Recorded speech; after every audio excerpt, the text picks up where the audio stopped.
இதற்கு இந்த போஸ்டுக்கு கீழே நிறைய கமெண்ட்ஸ் வர ஆரம்பிச்சிருக்கு. என்ன அப்படின்னா, நிறைய ஃபினான்சியல் எக்ஸ்பர்ட்ஸும் ஃபினான்சியல் அட்வைசர்ஸும் அவருடைய போஸ்டுக்கு கீழே கமெண்ட் போட ஆரம்பிக்கிறாங்க. என்ன அப்படின்னா, உங்களுடைய ஷேர் இப்போதைய மதிப்புல 11 லட்சத்திலிருந்து 18 லட்சம் வரைக்கும் வரும்.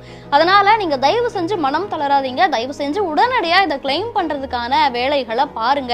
நிறைய கமெண்ட்ஸ் போட ஆரம்பிக்கிறாங்க. 11 லட்சம்ல இருந்து 18 லட்சம் வரைக்கும் அப்படிங்கிறது சின்ன தொகை கிடையாது. நீங்க ஒரு 8 மாசத்தை பார்த்துட்டு இதை வீணடிக்காதீங்க அப்படின்னு நிறைய பேர் கமெண்ட்ஸ் போட ஆரம்பிக்கிறாங்க.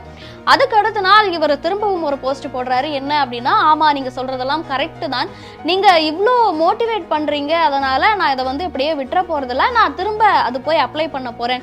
எனக்கு 11 லட்சம் கிடைக்குதா, 18 லட்சம் கிடைக்குதா, இல்ல இடைப்பட்ட நம்பர்ஸ் எதுவும் கிடைக்குதா அப்படின்னு எனக்கு தெரியாது. ஒருவேளை கிடைச்சிச்சு அப்படின்னா, யாரெல்லாம் நோய்வாய்ப்பட்டு முடியாம இருக்காங்களோ அவங்களுக்கு கிடைக்கிற பணத்துல பாதி பணத்தை நான் கொடுத்துருவேன் அப்படின்னு சொல்லி அந்த போஸ்ட் போட்டிருக்கார். இதற்கு கீழே அவருக்கு பாராட்டுகள் நிறைய வந்துட்டு இருக்கு. கண்டிப்பா அந்த பணம் அவருக்கு கிடைச்சிரும் அப்படின்னு நிறைய பேர் நம்பிக்கை கொடுத்துட்டு இருக்காங்க. கவர்மெண்ட் ஆர்கனைசேஷனே கூட உங்களுக்கு இந்த பணம் வந்து சேர்றதுக்கான எல்லா வழிமுறைகளையும் நாங்க பண்ணி தரோம் அப்படின்னு சொல்லியிருக்காங்க. கிட்டத்தட்ட 40 வருஷத்துக்கு முன்னாடி ரேண்டமா வாங்கின ஒரு பாண்டு அதுக்கப்புறமா அவங்க கிளைம் பண்ணவே இல்லை. ஆனா அது அவருடைய மகனுக்கு யூஸ் ஆயிருக்கு. அவரும் தன்னிச்சையா வீடு கிளீன் பண்ணும்போது ஏதோ ஒரு பேப்பர் அப்படின்னு சொல்லி எடுத்திருக்கார். ஆனா அது 18 லட்சம் மதிப்புடைய ஒரு பேப்பரா இருந்திருக்கு.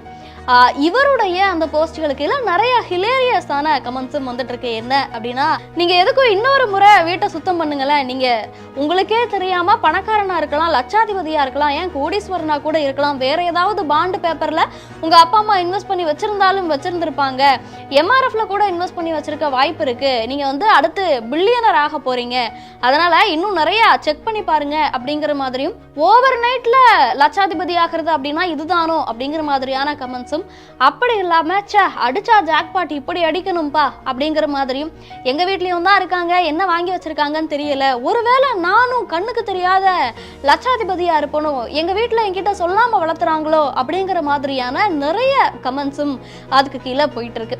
இப்போதைக்கு நிச்சயமா 11 லட்சத்திலிருந்து 18 லட்சத்துக்குள்ளான அந்த ஒரு குறிப்பிட்ட தொகை அவருக்கு வந்து சேர்ந்துரும்.